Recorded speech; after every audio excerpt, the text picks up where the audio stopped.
Hi friends, ఎలా ఉన్నారు అందరూ? ఈరోజు మీకు చేపల పులుసు ఎలా చేయాలి అనేది చూపిస్తున్నాను.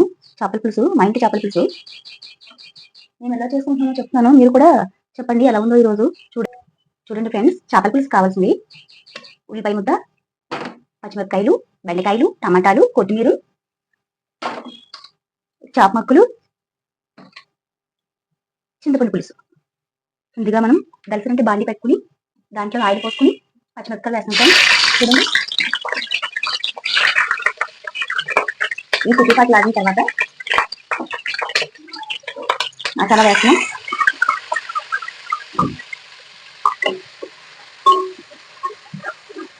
ఇలాంటి గిన్నెలో అయితే చేప ముక్కలు ఉండిపోకుండా ఉంటాయి. వెడపాటి గిన్నెలో అయితే చేపల పులుసు కూడా బాగుంటుంది.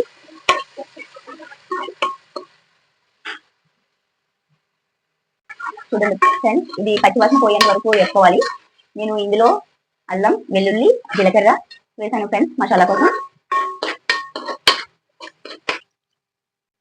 మసాలా వేగిపోయింది ఫ్రెండ్స్, చేప ముక్కలు వేసుకుంటున్నాను. చూడండి చేప ఎంత బాగుందో, పెద్దగా ఉంది. ఈ రోజు నా వాయిస్ బాగాలేదు ఫ్రెండ్స్, ఎందుకంటే నాకు రొంప చేస్తుంది. మీకు క్వశ్చన్ చెప్పమంటారా ఫ్రెండ్స్?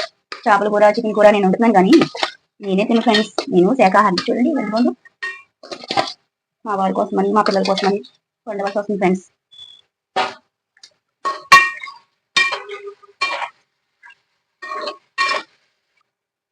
చేపల కూరకి మనం గట్టి పెట్టి కలబెట్టకూడదు ఫ్రెండ్స్, ఎందుకంటే చేప ముక్కలు వెళ్ళిపోతాయి.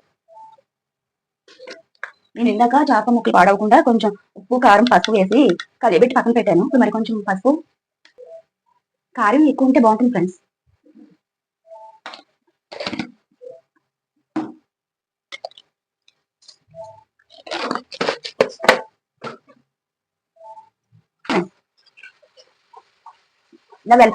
ఇలా పొడుగా ఉన్నదైతే ఇలా తిప్పడానికి బాగుంటుంది ఫ్రెండ్స్, అందుకనే వెడల్పాటి గిన్నె తీసుకున్నాను ఫ్రెండ్స్. చూడండి, ఇలా తిప్పిన తర్వాత అప్పుడు అందులో చింతపండు పులుసు వేయాలి ఫ్రెండ్స్.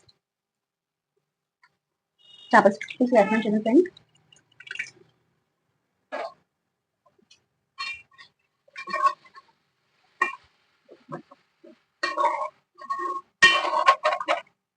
ఇలా మధ్య మధ్యన ఇలా అనండి ఫ్రెండ్స్, చేప ముక్కలు కలపండి. ఎందుకంటే కింద ఏమైనా అడుగు పట్టిందేమో అని చెప్పేసి చేప ముక్కలు పక్కకు జరిపి ఇలా కింద అలా అంటున్నాను ఫ్రెండ్స్. ఎక్కువగా కలర్ పెట్టకూడదు.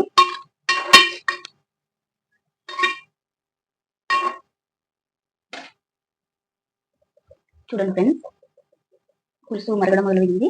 ఇప్పుడు మనం అందులోకి టమాటా ముక్కలు,